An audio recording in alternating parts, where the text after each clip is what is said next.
ನೋಡ್ರಿ, ಜಾತಿ ಗಣತಿ ನಮ್ಮ ಪಕ್ಷದ ಪ್ರಣಾಳಿಕೆಯಲ್ಲಿ ಹೇಳಿದ್ದೀವಿ. ಜಾತಿ ಗಣತಿ ಆಗಲೇಬೇಕು.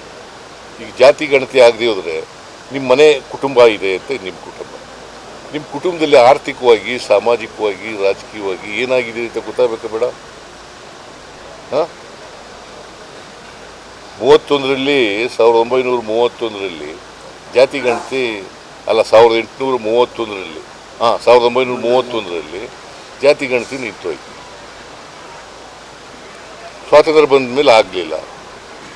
ಕೋರ್ಟ್ನಲ್ಲಿ, ಹೈಕೋರ್ಟ್ನಲ್ಲಿ, ಸುಪ್ರೀಂ ಕೋರ್ಟ್ನಲ್ಲಿ ನಿಮ್ಮ ಹತ್ರ ಏನಿದೆ ದಾಖಲಾತಿ, ಎಂಪಿರಿಕಲ್ ಡಾಟಾ ಇರಲಿಕ್ಕೆ ಏನಿದೆ ಅಂತ ಕೇಳ್ತಾ ಇದ್ರು. ಅನೇಕ ಹೈಕೋರ್ಟ್ಗಳಲ್ಲಿ, ಅನೇಕ ಸುಪ್ರೀಂ ಕೋರ್ಟ್ನಲ್ಲಿ ಕೇಳ್ತಾ ಇದ್ರು. ಮಂಡಲ್ ಕಮಿಷನ್ ವರದಿನಲ್ಲೂ ಕೇಳಿದ್ರು ಕೂಡ. ಅದಕ್ಕೆ ಜಾತಿ ಗಣತಿ ಮಾಡಬೇಕು. ಜಾತಿ ಗಣತಿ ಯಾಕೆ ಮಾಡಬೇಕು ಅಂತಂದರೆ, ಪ್ರತಿಯೊಬ್ಬರದು ಕೂಡ ಸ್ವಾತಂತ್ರ್ಯ ಬಂದು 75 ವರ್ಷ ಆಯಿತು. ಈಗ ನೀ ಸ್ವಾತಂತ್ರ್ಯ ಬಂದಾಗ ನಿಮ್ಮ ಮನೆ ಕುಟುಂಬ ಹೆಂಗಿತ್ತು, ಈಗ ಹೆಂಗಾಗಿದೆಯಾ, ಮುಂದೇನಾಗ್ತೀಯಾ ಅಂತ ಗೊತ್ತಾಗಬೇಕ ಬೇಡ?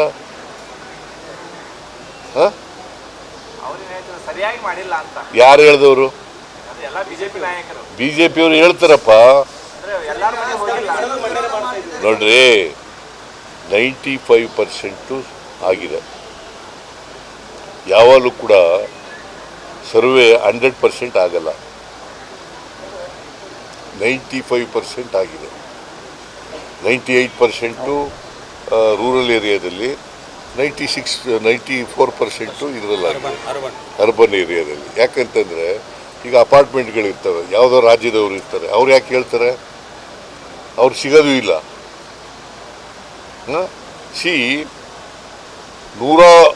1,60,000 ಜನ ಈ ಇದರಲ್ಲಿ ಸರ್ವೆನಲ್ಲಿ ಇನ್ವಾಲ್ವ್ ಆಗಿತ್ತು.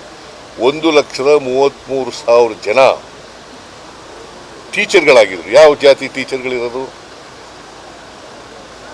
ಟೀಚರ್ಗಳಲ್ಲಿ ಎಷ್ಟು ಜಾಸ್ತಿ ಯಾರಪ್ಪ ಇರೋದು? ಹೆಚ್ಚಾಗಿರೋದು ಯಾರ್ರೀ? ಜನರಲ್ ಕ್ಯಾಟಗರಿಯವರಲ್ವಾ? ಮತ್ತೆ ಹೆಂಗೆ ಸರ್ವೆ ಆಗಿಲ್ಲ ಅಂತ ಹೇಳ್ತೀರಿ?